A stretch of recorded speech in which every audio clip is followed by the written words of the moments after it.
예레미야 1장 1절부터 10절까지 말씀입니다. 예레미야 1장 1절부터 10절까지 말씀입니다. 베냐민 땅 아나봇의 제사장들 중 hil기야의 아들 예레미야의 말이다.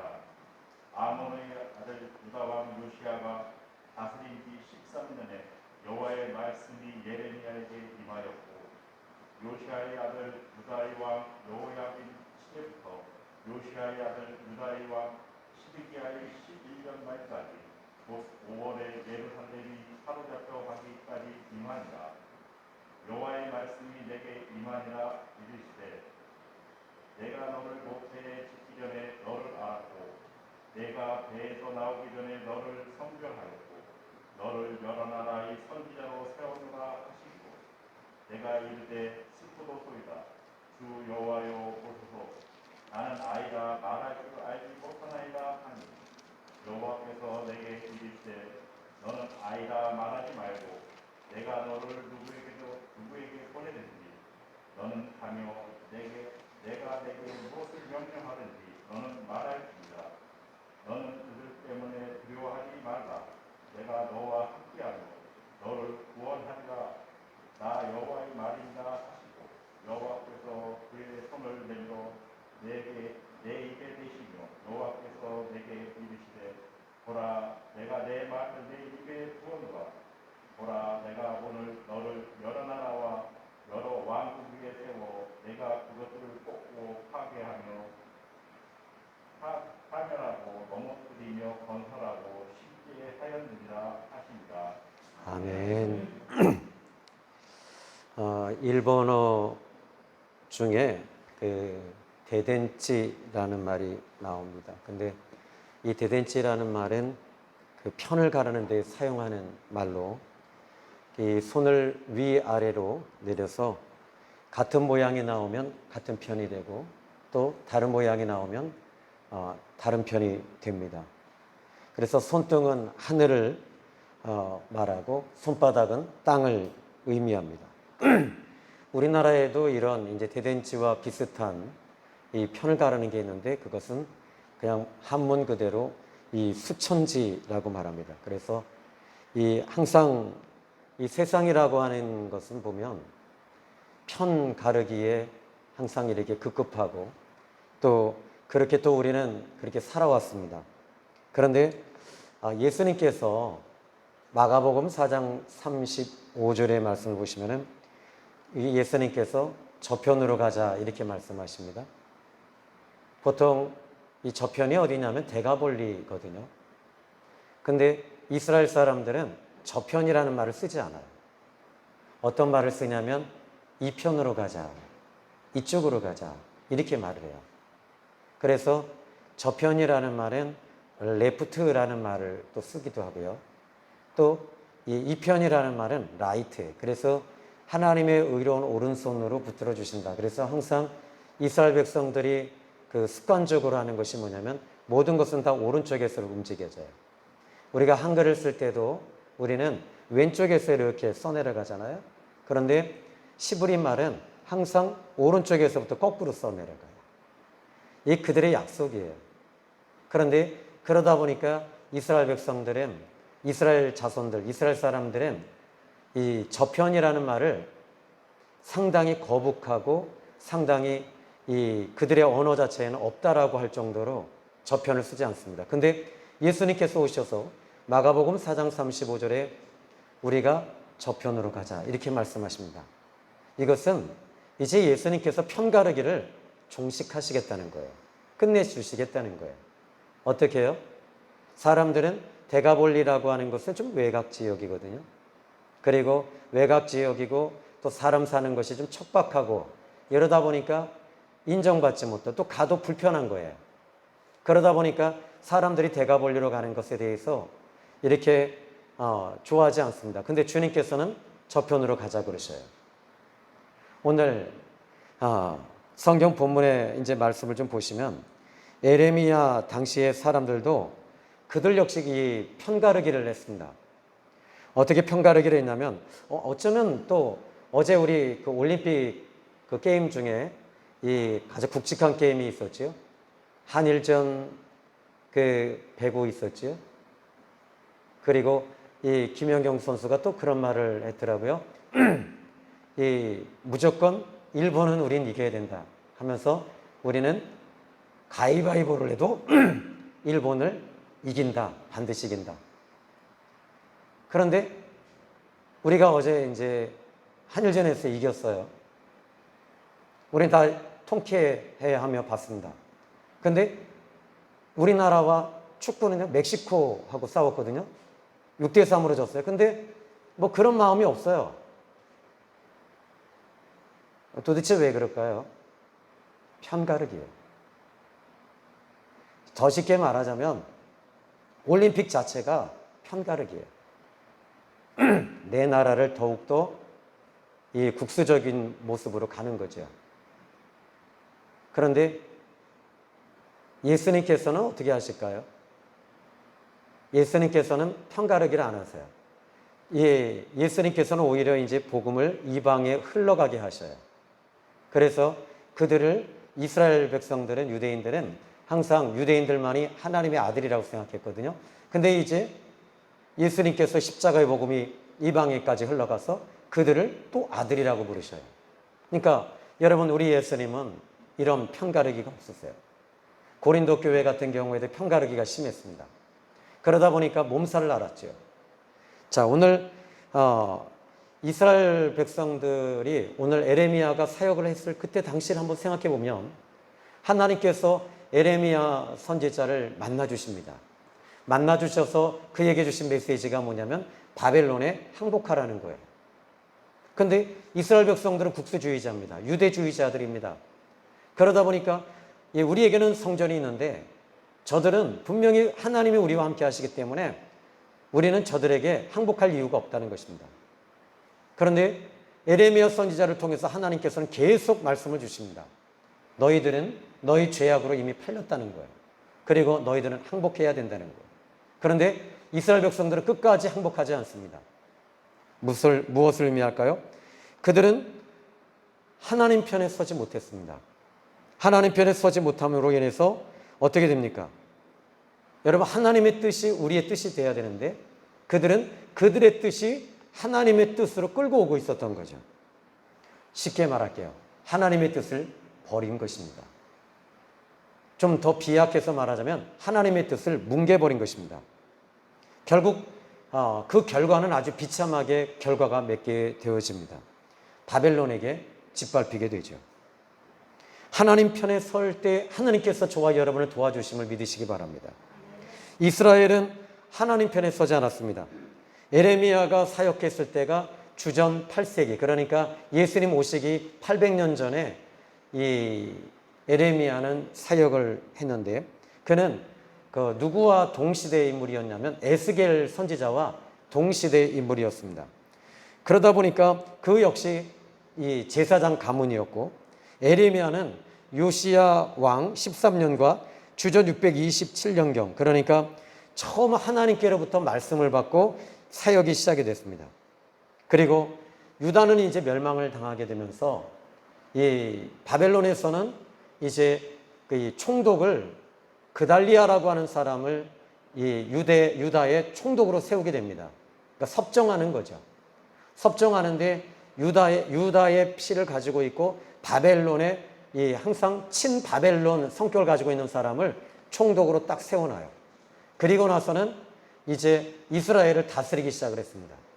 그때 이 이스라엘의 바벨론주의자들, 그러니까 국수주의자들, 아주 열성당원인 바벨론주의자들이 일어나서 그달리아라고 하는 이 총독을 살해합니다. 살해하고 또 이 바벨론 주둔 군사들을 일부 초토시키고 살해합니다. 그런데 바벨론에서는 이것이 심각하게 받아들여짐으로 인해서 군대를 다시 보냅니다. 군대를 보냈을 때 이때 이 바벨론주의자들은 아람 나라로 도망을 가고 그리고 애굽으로 다시 도망을 갑니다. 그때 에레미야 42장의 성경을 보면 에레미야는 또다시 그들을 향해서 신랄하게 말합니다. 하나님의 뜻을 이야기합니다. 너희가 애굽으로 도망가는 것은 하나님의 뜻이 아니라는 거예요. 하나님 편에 서라는 거예요. 그래서 42장 15절로 16절에 외친 말이 끝까지 하나님 편에 서라는 겁니다. 그러나 그들은 하나님 편에 서지 못했습니다. 그리고 하나님 편에 서지 못하면 하나님의 보호하심이 없습니다. 여기서 귀한 진리가 하나 있습니다. 여러분, 하나님 편에 설 때 하나님의 응답하심이 따라오게 되는데, 먼저 오늘 본문 4절의 말씀 보시면 여호와의 말씀이 내게 임하니라. 자, 예수님을 살펴보면 예수님은 항상 하나님 아버지 편에 서셨어요. 여러분 생각해 보시겠어요? 예수님께서 이 땅에서 공생애를 시작하실 때 특히 오병이어의 기적을 베푸시고 나서 요한복음 6장에 뭐라 그러셔요? 내 피를 먹고 내 살을 먹어라, 이렇게 말씀하셔요. 근데 예수님은 어떤 분이시죠? 예수님은 로마 사람이 아닙니다. 애굽 사람도 아닙니다. 예수님은 다윗의 혈통으로 오신 유대인이었습니다. 그러면 유대인이라면 예수님이 지금 내 살을 먹고 내 피를 마시라는 말이 얼마나 위협적이고 얼마나 위험한 이야기며 얼마나 도전적인 이야기냐는 것입니다. 이스라엘 백성들은 죽은 시체도 만지지 않습니다.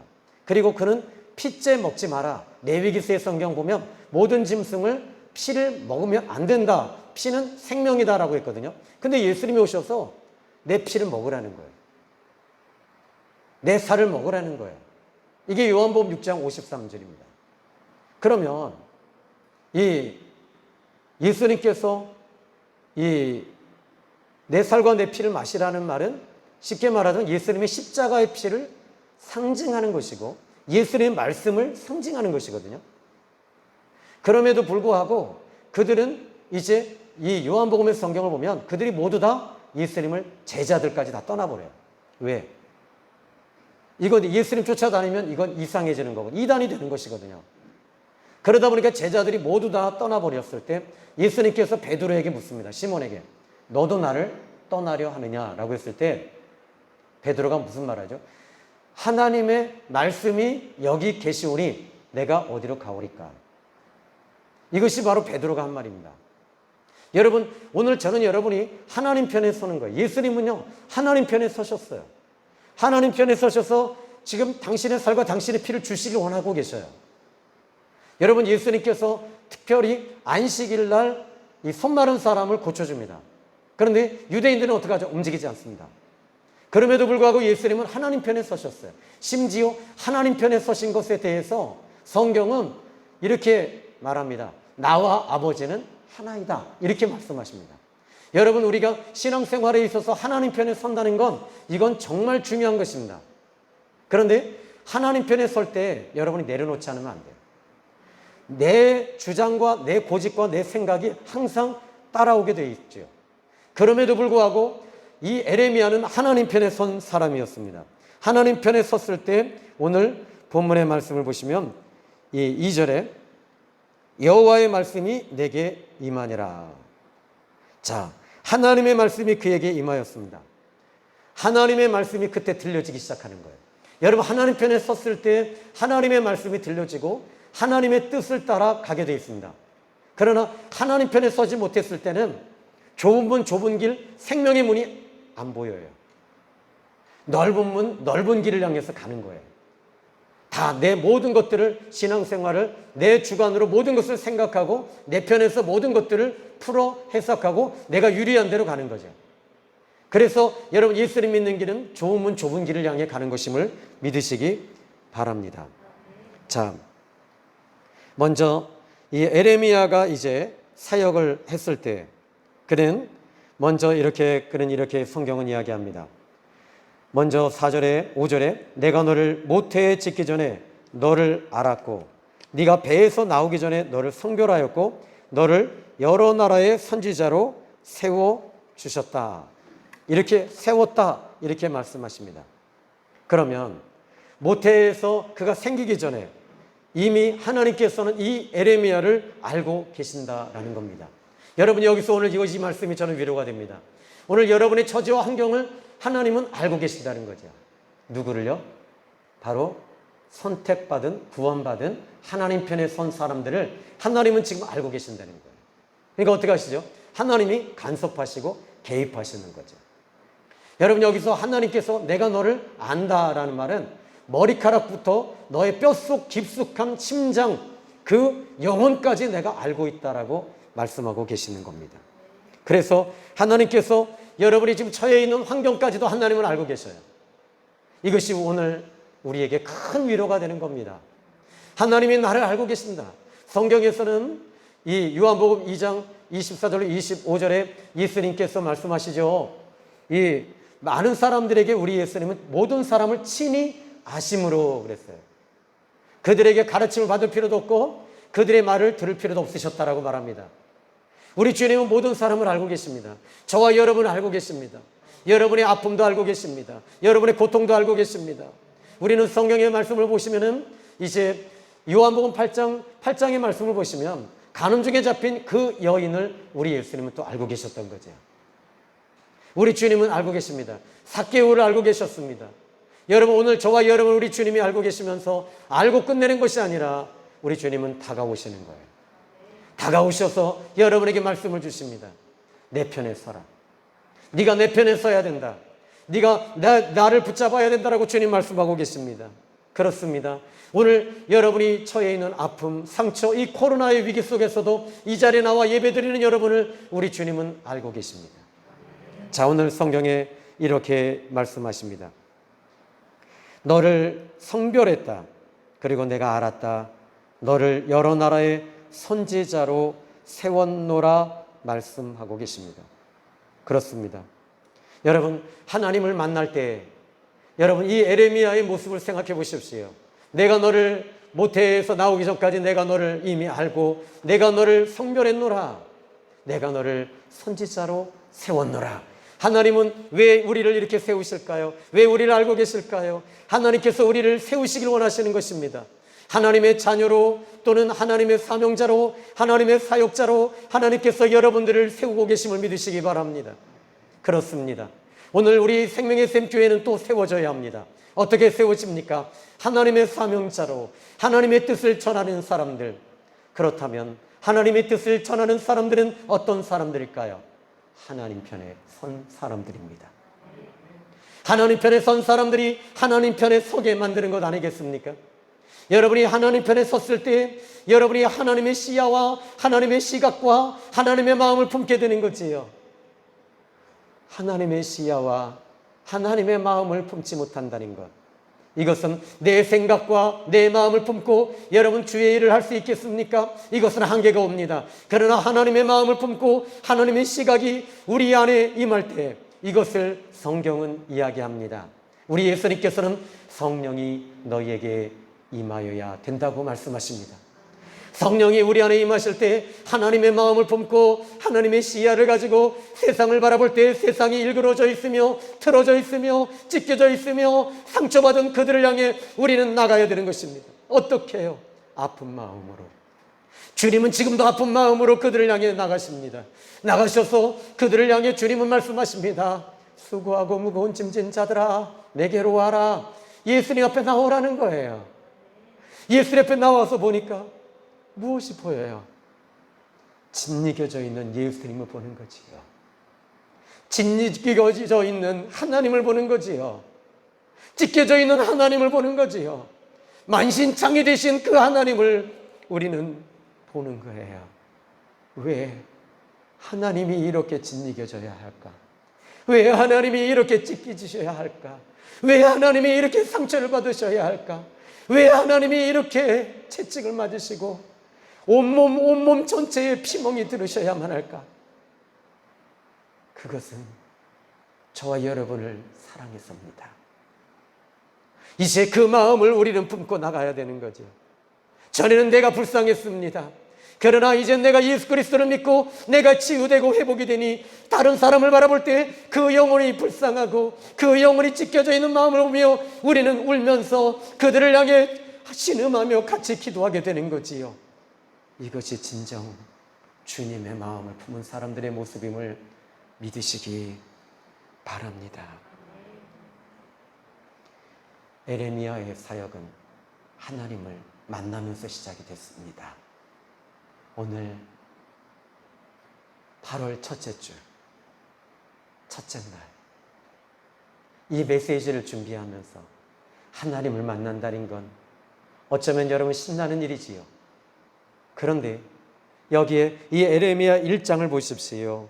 6절 볼까요? 하나님 만나면 얼마나 신나는지 에레미야는 어떻게 고백하고 있는지 볼까요?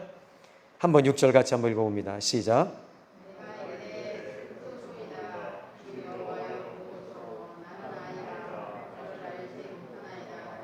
아멘. 에레미야는 말합니다. 내가 이르되 슬프도소이다. 슬프다고 말합니다. 하나님의 마음을 품기 시작을 하는 거지요. 하나님의 마음을 품으면서 슬픈 거예요. 하나님이 지금 슬퍼하시는 그 하나님을 보며 자기도 슬퍼하는 겁니다. 그리고 나는 하나님 슬픕니다. 하나님의 그 시야에, 하나님의 마음에 나는 도달하지 못함으로 하나님 나는 자격이 없습니다. 하나님 나는 부족합니다. 나는 연약합니다. 나는 심히 부족하여 하나님 앞에 설 수 있는 자격이 없습니다. 나는 슬퍼요. 나는 아이라, 나는 미숙한 사람이라 말할 수 없습니다. 그때 하나님이, 우리 아버지 하나님이 그 에레미야를 인격적으로 만나주시지요. 우리 하나님은 그 에레미야를, 인격이었던 에레미야를 인격적으로 만나주시면서 하나님께서는 그 눈높이를 낮춰주시면서 에레미야에게 다가오셔서 에레미야에게 말씀하십니다. 7절입니다. 여호와께서 내게 이르시되 너는 아이라고 말하지 말아라. 내가 너를 누구에게 보내든지 너는 가라. 내가 너에게 무엇을 명령하든지 말해라. 하나님 말씀에 순종하래요. 그리고 그냥 가래요. 그리고 8절에 말합니다. 너는 그들 때문에 두려워하지 마라. 하나님께서 말씀하십니다. 그들을 두려워하지 말라는 거예요. 왜요? 비밀이 하나 있잖아요. 여러분, 우리 하나님의 사람들에게 비밀이 하나 있어요. 그 비밀이 뭐지요? 바로 8절 끝부분에 이렇게 8절에 이야기합니다. 너는 그들을 두려워하지 말라. 내가 너와 함께 하리라. 아멘. 하나님이 함께 하신다는 겁니다. 여러분, 이 코로나로 인해서 우리는 두려워합니다. 지금 여러분, 우리는 19명이 이 안에 와 있어요. 저희 가족은 아예 예배도 드리지 못하고 집에 있습니다. 왜? 정부 시책을 따르는 거예요. 그리고 2시 예배는 이 말씀 그대로 전할 겁니다. 여러분 오셔도 똑같은 말씀 들으실 거예요. 그러면 여러분, 이 코로나의 위기와 이 코로나의 고통 속에서 우리가 하나님 두려워합니다. 무섭습니다. 어떻게 해야 됩니까? 하나님. 그때 하나님은 말씀하십니다. 두려워하지 마라. 두려워하지 마라. 너의 미래도 두려워하지 마라. 너의 앞일도 두려워하지 마라. 너를 고통 주고 아프게 하는 그 사람도 두려워하지 마라. 내가 너와 함께한다. 내가 너를 붙들고 있다. 내가 너와 함께함이라. 이것이 우리 하나님이 여러분에게 주시는 메시지임을 믿으시기 바랍니다. 하나님은 말씀하세요. 두려워하지 마라. 내가 너와 함께하리라. 그리고 다시 8절에 말합니다. 너를 구원하리라. 아멘. 너를 그 위기에서 너를 건져내 주리라. 그 고통 속에서 내가 너를 도와주리라. 내가 그 고통 속에서 너를 끄집어내 주리라. 내가 도와주리라. 내가 도와주리라. 이것이 오늘 우리 하나님의 메시지입니다. 오늘 여러분 이제 이 말씀 들으시려고 이 자리에 나오신 거예요. 내가 너를 도와주리라. 여호와의 말씀이니라. 하나님께서 함께 하실 때 하나님이 주시는 표적이 하나 더 있어요. 9절입니다. 여호와께서 그의 손을 내밀어 내 입에 대셨다. 하나님의 손이 에레미야의 입에 손을 대십니다. 그리고 여호와께서 내게 이르시되 보라, 내가 내 말을 내 입에 두었다. 전에는요, 말씀을 전할 때 성도들의 마음에 다가가지 않아요. 오늘날의 설교자들을 보십시오. 얼마나 많이 지식적인 메시지, 하나님은 어떤 분이신가, 수없이 많은 설교들을 합니다. 그런데 성경에서 원하는 하나님의 메시지들은 어떤 모습을 해야 될까요? 하나님을 만난 사람, 하나님을 닮은 사람, 하나님을 닮은 사람은 하나님을 이야기합니다. 하나님을 경험한 사람은 하나님을 경험하게 만드는 것이지요. 하나님께서 이 에레미야가 전에 사역을 할 때는 어땠습니까? 여기 보니까 여기 요시야가 다스린 지 13년, 그리고 여호야김 시대까지 이게 그는 상당히 오랜 동안 사역을 했습니다. 요시야 때부터 시작이 됐어요. 그런데 그의 메시지 자체가 언제부터 변화가 왔을까요? 여호야김 시대부터였습니다. 그러니까 하나님이 그에게 입을 대주실 때 그의 언어는 사람의 말이 그냥 퍼지는 말이 아니라 하나님의 입술로 말씀을 전할 때마다 깨지는 역사가 있고 돌이킴의 역사가 있고 돌아서는 역사가 있었던 것입니다. 여러분, 이것이 하나님의 메신저들이 하나님을 만나고 하나님의 말씀을 담아야 할 이유가 여기에 있는 것입니다. 영권이라는 말은 언어에 있습니다. 잠언서 18장 21절에 죽고 사는 것이 혀의 권세에 달렸나니 혀를 쓰기 좋아하는 자는 그 입에서 나오는 말씀으로 산다라고 했습니다. 오늘 저는 여러분들이 혀를 쓰기 좋아하시길 바랍니다. 그러려면 먼저 하나님을 담으십시오. 성령이 내 안에 임하실 때 영권이 여러분에게 주어지게 되는 줄로 믿으시기 바랍니다. 10절에 보라, 내가 오늘 너를 여러 나라와 여러 왕국 위에 세웠다. 내가 그것들을 뽑고 파괴하며 파멸하고 넘어뜨리며 건설하고 심게 하였느니라 하시니라. 여러분, 우리는 언어의 권세를 소유한 사람들입니다. 여러분, 이제 여러분에게는 저는 이 말씀을 통해서 여러분에게 이렇게 선포할 수 있습니다. 여러분에게 풀어질 일들이 있을 것입니다. 그리고 하나님께서 여러분을 도우실 것입니다. 여러분에게 묶인 것들이 풀어질 것입니다. 아멘. 하나님이 함께 하실 때 이런 영권이 여러분에게도 있습니다. 여러분의 자녀들을 향해서 축복하십시오.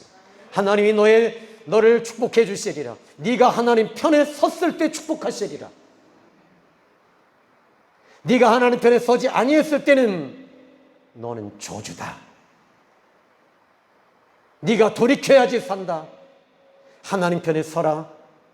하나님을 붙잡아라. 하나님을 붙잡으면 하나님이 너를 붙잡아 주실 것이며 네가 어디로 가든지 형통하게 하실 것이다. 너를 축복하시리라. 너를 도우시리라. 너를 열어주시리라. 하나님은 한순간도 너를 놓지 아니하실 거야.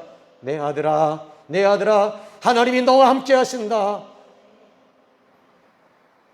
네가 하나님을 붙잡을 때 하나님은 너를 붙잡아 주시리라. 기도하겠습니다. 하나님 아버지, 감사합니다. 세상이 너무 많이 일그러져 있고 하나님을 떠나 있는 이 세상을 보면서 우리는 늘 그럭저럭 그렇게 저들은 떠나 있었지. 그러던 어느 날 하나님을 만나고 경험했을 때 우리 마음속에 통증이 오기 시작하고 아픔이 오기 시작합니다. 하나님, 이 세상을 향해 오열을 터뜨리며 통곡하며 하나님 어떻게 해야 됩니까? 하나님 어떻게 해야 됩니까? 저들에게 생명이 없고 예수님이 없으니 저들을 어찌해야 됩니까? 오열하며 주님 앞에 신음하며 하나님 슬퍼요, 아파요. 나를 당신의 도구로 써주십시오. 나를 하나님 편에 서서 하나님의 말씀을 전하는 종이 되게 해주십시오라고 우리는 고백합니다. 오늘 이 시간 하나님이 함께 하심으로 하나님의 도움의 손길이 계속 있게 하여 주시옵소서. 예수님의 이름으로 기도했습니다. 아멘.